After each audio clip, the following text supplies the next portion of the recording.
Perkenalkan diri ya, Bapak Ibu, nama saya Fahri ya. Terlambat sekali soalnya kemarin mungkin dibimbing oleh Ustadz Bay ya, maka sekarang sampai kepulangan nanti insya Allah kami akan menemani, membimbing dan membersamai Bapak Ibu selama perjalanan di dua kota suci ini, Mekah dan Madinah nanti, amin Allahumma amin. Bapak Ibu yang kami hormati, perjalanan ini jangan hanya sebagai seru-seruan saja, jangan hanya sebagai ajang shopping-shopping saja, jangan hanya sebagai ajang foto-foto saja. Kenapa? Karena salah satu ibadah yang paling tinggi potensi untuk riaknya itu yaitu umroh dan haji. Kenapa? Karena tidak semua orang punya harta untuk berangkat ya. Maka izin sekali lagi, mungkin sudah ada yang berumroh ataupun berhaji, kami sampaikan karena ini penting sekali Bapak Ibu. Saya nggak bisa, saya nggak akan nyombongkan diri saya.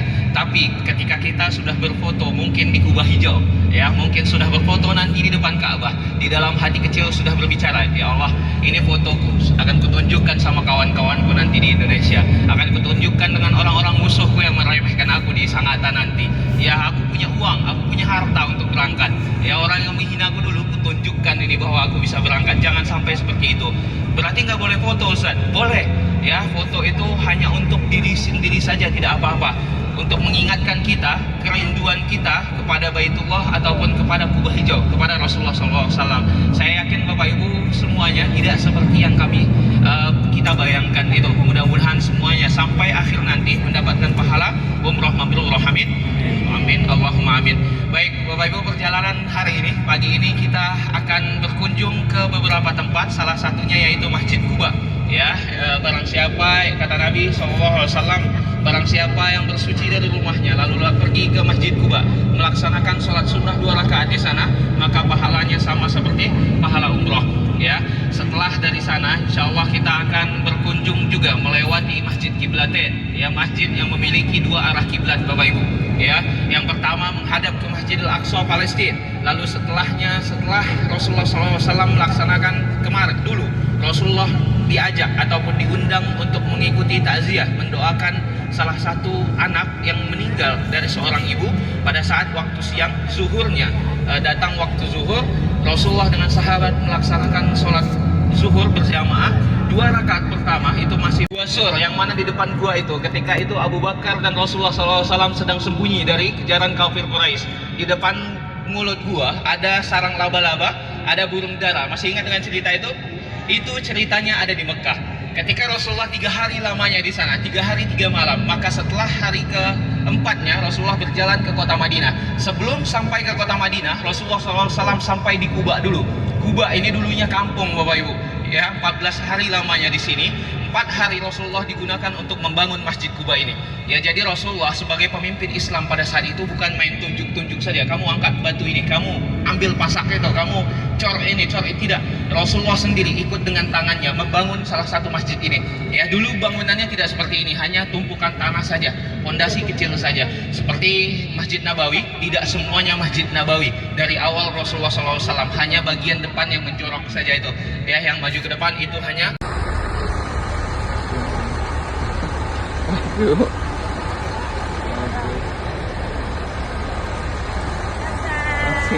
baik.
Belakang.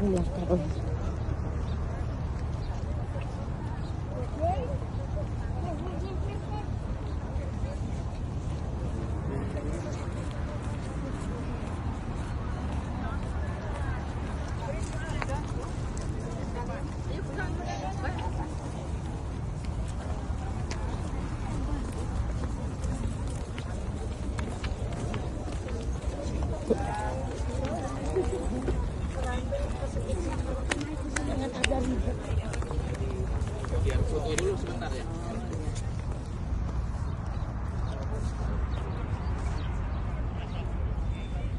Nah, begini ya. Sehari-hari ini dipakai kan? Iya, dipakai Pak.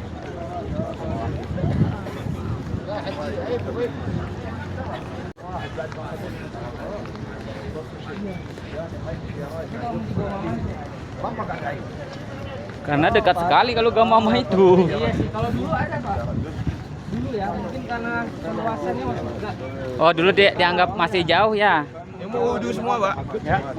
Karena kan dulu rumah itu kan berdekatan.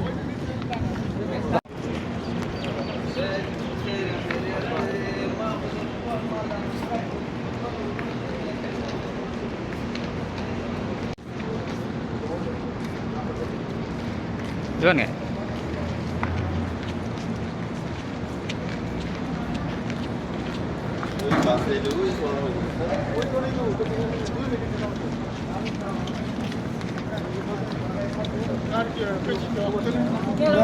Ya, siap. Sini ya. Ya, angkanya yang sebelah sana.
Ini udah satu keluarga nih.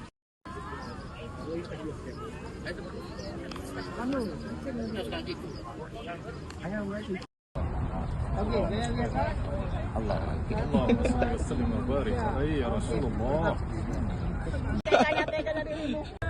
halal thayyibah Pak Ustaz. Masyaallah tabarakallah.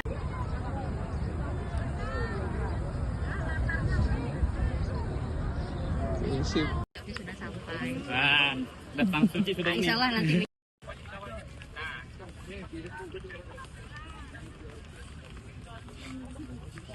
Ayo tetap dalam rombongan ya.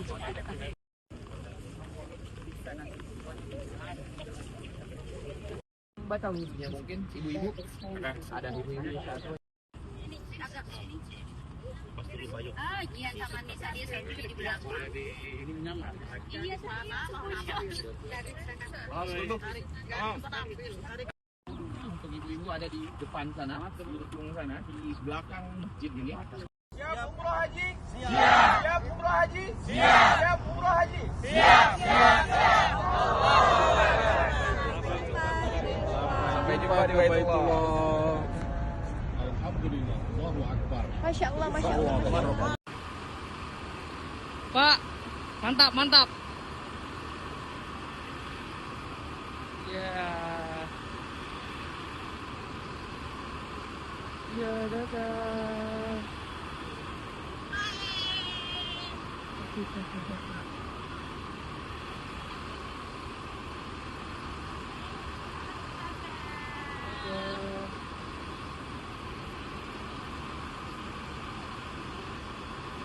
Pak, mantap, Pak, mantap. Yo. Ibu. Dadah. Mbak, dadah Mbak. Ibu nggak nampak pula ini. Ngumpul di sini kah? Yang lain. Katakan yang beli bakso.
Mama Rizky, aku nanti itu masih banyak. Itu kopernya. Coba tunjukin. Coba ada foto tunjukin.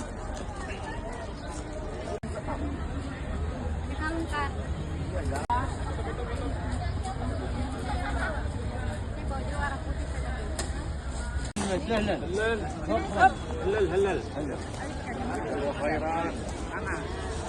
Masih ada kah? Masih ada.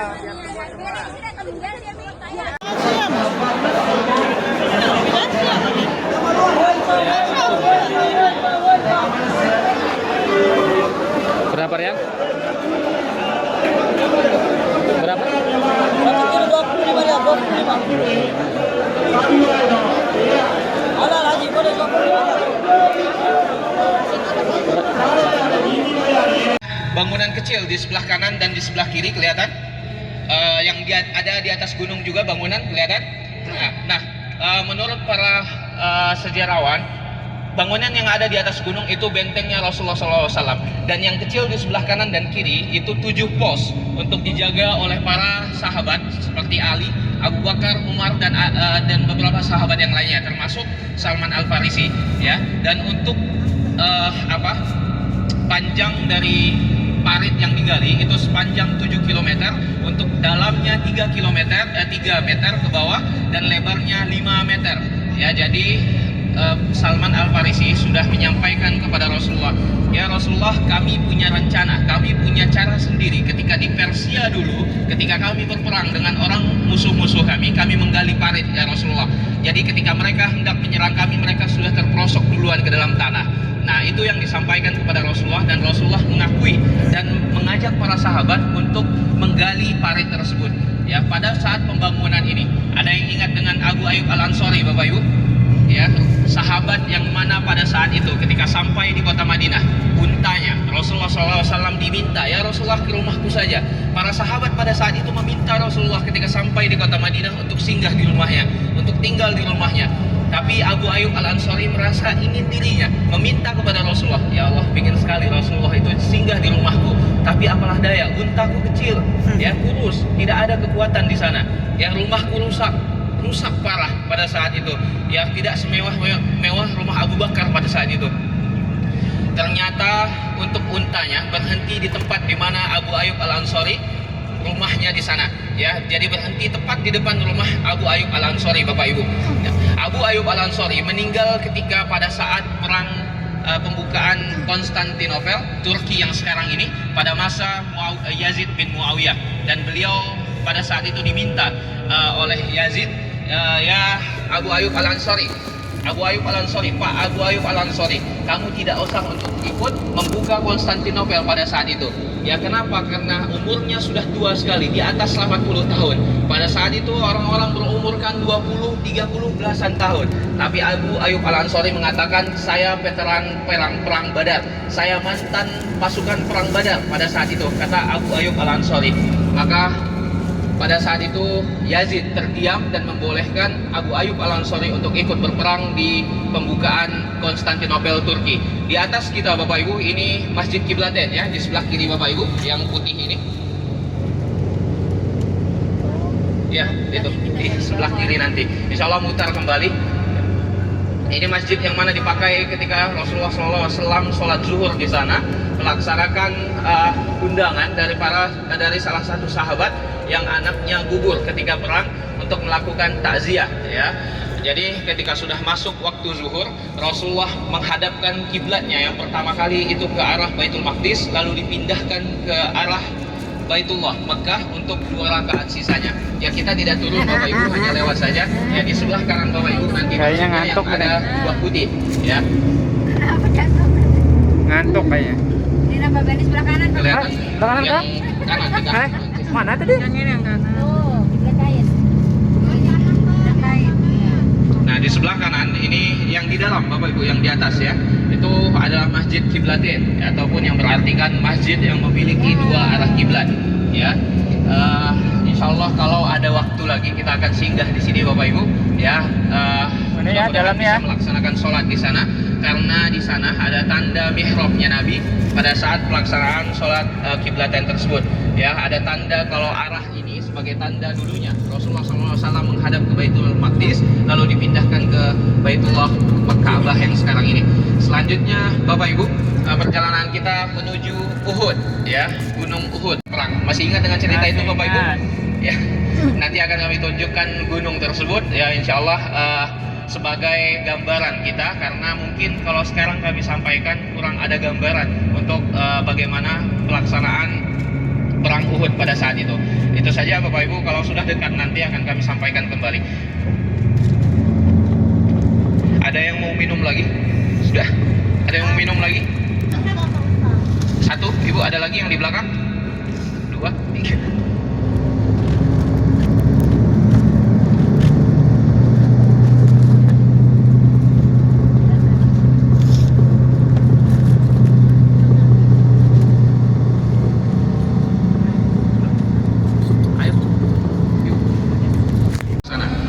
Di depan kita itu Masjid Nabawi ya, Masjid Nabawi di sini di depan sana, bukan samping kiri kanan. Arah Ini kayak depan Uhud lah ya? sana itu Masjid Nabawi lurusan, dan ke belakangnya tempat kita kemarin yang ibu-ibu belanja itu, yang kita foto itu lurus langsung ke Jabal Uhud ya, salah satu gunung yang ada di surga nanti. Jadi ketika itu ada yang mengatakan perang Uhud, kaum muslimin pada saat itu kalah, dan ada yang mengatakan juga menang. Kalau dinyatakan kalah, tapi benteng terakhir kota Madinah pada saat itu, kota Madinah tidak Walid sebelum memasuki Islam. Rasulullah SAW membawa pasukan 1000 Itu ya, orang. pemanahnya Tapi ya? ada Ubay bin Salul namanya, 300 manusia difitnah ataupun diajak agar tidak berperang dengan Rasulullah SAW, karena lawannya 1000 banding 3000 ya, kaum musyrikin pada saat itu 3000, Rasulullah membawa pasukan 1000, tapi 300-nya kembali ke kota Madinah ya, merasa tidak mungkin 1000 orang menang melawan 3000 orang. Nah ini Bukit Jabal Rummat namanya ya, sudah kelihatan Bapak Ibu yang sebelah kiri Orang ya, Bukit menapik Pemanah pimpinan orang namanya, yang ada Ubay. manusia-manusia itu ya. Dan ini masjid sebagai tendanya Rasulullah, pasukan muslimin dulu tinggal di sini. Nah, gedung yang ada di ujung sana, gunung yang ada gedungnya itu kelihatan Ya, di sini. yang Itu atas. Istana Raja Bapak Ibu ya. Insya Allah nanti akan lebih terlihat lagi ketika besok kita city tour ke Jabal Magnet dan percetakan Al-Quran ya. Di antara gunung dan gunung satunya di tengah situ, itu jalan orang-orang musyrikin untuk datang berperang pada saat perang Uhud ya. Nanti insya Allah kita akan turun. Ada yang naik ini ke atas Jabal Rummat? Ada? Kayaknya dia berminat, kayaknya dia. Kondisi dulu ya, yang mau naik ya jangan terlalu dipaksakan. Iya, Bapak masih Ibu. ada tawaf lah salahnya. Sa'i masih ada. Baik.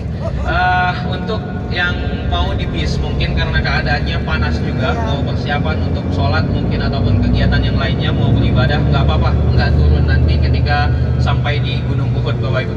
Ya. Di sebelah kanan Bapak Ibu ini gunungnya. Jadi ketika Rasulullah SAW difitnah, ya Muhammad telah mati, dilindungi oleh para sahabat. Ini gunungnya, ya Bapak Ibu, membentang dari ujung tadi sampai di ujung sana sepanjang 7 km. Ya, ketika Rasulullah difitnah, Muhammad telah mati, dilindungi oleh para sahabat. Patah gerahamnya, pelipisnya berdarah. Ya, pada saat pelipisnya berdarah, darahnya ditampung oleh para sahabat, diusapkan ke dadanya, ya, ke bajunya. Kenapa? Karena jika para sahabat tahu, jika seandainya satu tetes darah saja jatuh ke bumi, maka sudah pasti kota Madinah akan rata dengan tanah. Ya, maka para sahabat pada saat itu, jika seandainya Rasulullah berdarah, ada apa-apa dengan Rasulullah, mereka menampung darah tersebut, diusap, jangan sampai jatuh ke tanah. Ya, bukankah itu lebih mudah menghancurkan kaum musyrikin? Tidak, karena semuanya rata nantinya. Ya, itu yang dijaga oleh pasukan muslimin. Ada satu gua di dalam sana, ya, di dekat bukit sana, ketika Rasulullah sedang dihantam habis-habisan, dibawa ke dalam sana. Di sana ada gua yang mana batunya itu membentuk kepalanya Rasulullah SAW. Ya, ketika Rasulullah SAW sembunyi di sana, menyenderkan kepalanya, membentuk kepalanya di belakang sana, Bapak Ibu. Tapi guanya sekarang ditutup. Ya, maaf sekali karena guanya sekarang ditutup karena beberapa dari penduduk Madinah itu menjadikan tempat tersebut sebagai tempat maksiat. Ya, dengan beberapa ulama mengatakan konsepnya, jika satu tempat menjadi tempat yang paling mulia, maka pada tempat tersebut, jika suatu tempat menjadi ketaatannya tinggi sekali, ya, orang-orang beribadah di sana tinggi sekali, maka tempat tersebut sama saja maksiatnya akan semakin tinggi juga. Berarti Mekah Madinah banyak juga maksiatnya, Ustaz. Banyak, tapi jangan dicari. Ya, kita datang ke sini untuk beribadah, Bapak Ibu. Jadi jangan sampai mencari sesuatu yang sekiranya tidak perlu. Fokus saja untuk beribadah. Ya, sebentar lagi kita akan turun, Bapak Ibu. Silahkan untuk disiapkan barang-barangnya. Ya, barang-barang belanjaannya cukup di atas bis saja. Kita turun sebentar untuk berziarah. Di sana ada makam sahabat namanya Hamzah, dijuluki juga sebagai singanya Allah. Beliau pamannya Rasulullah SAW. Meninggalnya tragis sekali pada saat 1882, mengambang semua manusia yang dikuburkan di sini karena pada saat itu ada banjir, ya, mengambang semua, naik semua mayat-mayatnya. Tapi hanya satu yang diketahui mayat tersebut, yaitu Sayyiduna Hamzah. Kenapa? Karena Hamzah punya bekas dada yang terbelah dan satu telinga yang hilang. Kenapa bisa begitu? Karena ada namanya Jahsi. Jahsi adalah budak dari Hindun yang nanti akan masuk Islam. Ya, Jahsi budaknya Hindun, meminta, saya ingin merdeka ya Hindun. Ya sudah, kalau kamu ingin merdeka maka bunuhnya Rasulullah SAW. Tidak bisa, Rasulullah banyak sahabatnya, maka bunuhlah para khalifah. Tidak bisa. Ini adalah gunung, ya, tempat para pemanah pada waktu itu naik ke atas, ya, untuk menjaga pasukan.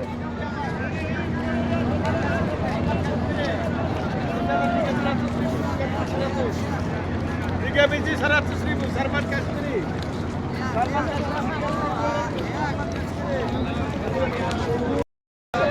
Jangan dibuang, Bu, jangan dibuang.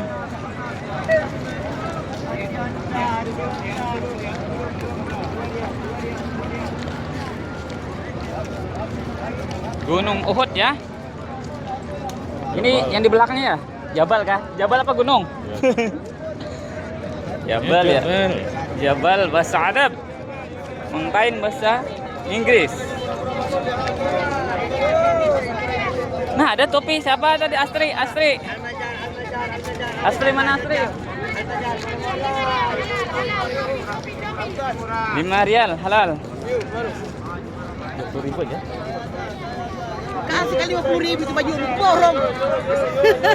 Onta. Karena bilang itu bajunya Laskar 50.000. Serba 2 rial nah. 50.000 ini.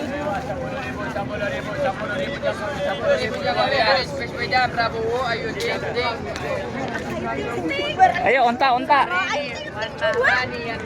2 rial lah. Enggak buat Prabowo, ada Ayu Ting Ting merah juga. Siap hitam dia. Siap hitam kah? Siap hitam katanya. Lain. Enggak mau gosong. Ya, kalau hitam sudah biasa katanya. Gosong itu yang ditakuti.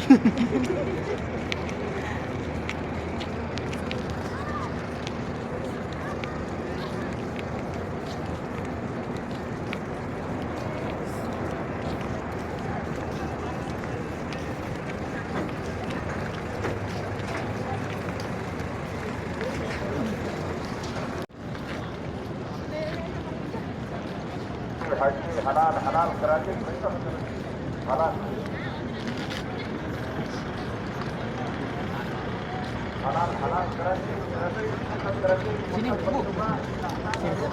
Satu apa dua kuburan itu? Yang ada yang mengatakan di sini ada yang di sana, Pak. Belum ada yang pasti. Enggak, maksudnya itu yang Ada, Pak. di sini satu dua. Ini yang sahabat, beberapa sahabat. Oh ini. iya iya iya. Boleh mendekat ke sini, Ibu, Bapak? Ya, makamnya yang ini, yang dua ini. Ya.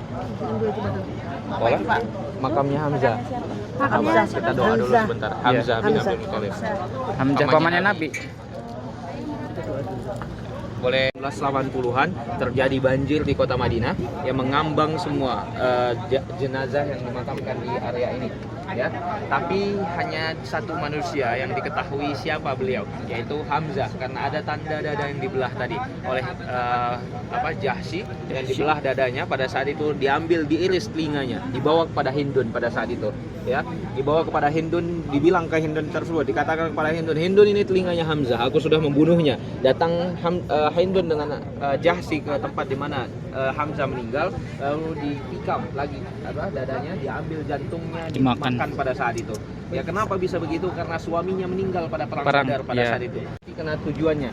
Dan dari arah sebelah kanan, Bapak Ibu semuanya, ada gunung di sebelah sana, arah sana datang pasukan kaum musyrikin. Jadi yang sisanya 650 ada di area tempat kita datang dari bis tadi. Selanjutnya 50 orang standby ataupun bersiap di atas bukit, lalu kemahnya kaum muslimin ada di area masjid ini. Nah, Khalid bin Walid pada saat itu sebagai pemimpin kaum kafir itu tidak ikut berperang. Dia di antara bis-bis sana, ada gorong-gorong di sana, ada semacam parit yang besar tadi yang kita lewati.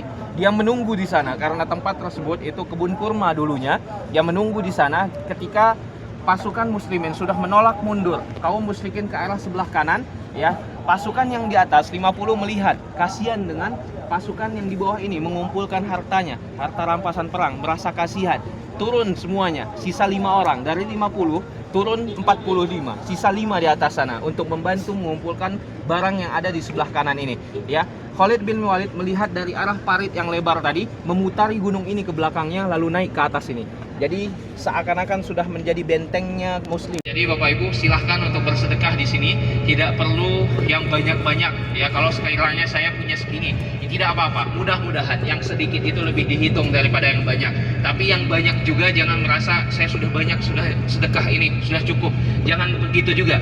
Ya, bisa jadi yang banyak itu justru tidak diterima, justru yang sedikit yang diterima. Ya, kalau sekiranya bisa bersedekah banyak, kenapa tidak? Kalau bisa sekiranya membantu orang-orang lain dalam sisi keuangan ataupun yang lainnya, silahkan, ya Bapak Ibu. Ataupun nanti mungkin ada yang beli kurma mau dibagi-bagikan di jalan pintu masjid, itu silahkan juga Bapak Ibu. Selanjutnya kita akan menuju ke hotel. Ya, jangan terlalu dipaksakan juga untuk beribadahnya. Mungkin hari ini panas, sudah ke Uhud juga tadi. Ya, kalau sekiranya mau sholat di dalam kamar ataupun istirahat dulu, ya di dalam kamar baru ke masjid, tidak apa-apa. Jangan terlalu dipaksakan. Sekali lagi Bapak Ibu, ya rentetan ibadah umroh kita itu penuh sekali, ya. Banyak sekali kegiatan. Jangan sampai karena kegiatan ini ada itu, ada ini, semangat sekali. Ternyata pada saat puncak acara pelaksanaan ibadah umroh ternyata tidak maksimal pelaksanaannya. Perlu kami sampaikan Bapak Ibu untuk kemarin sudah disampaikan untuk untuk pelaksanaan sholat jenazah di Masjid Nabawi, sudah? Baik. Di kota Mekah dan kota Madinah ada kebiasaan ataupun kebiasaan baik yang mereka lakukan, yaitu sholat jenazah setelah melaksanakan sholat 5 waktu.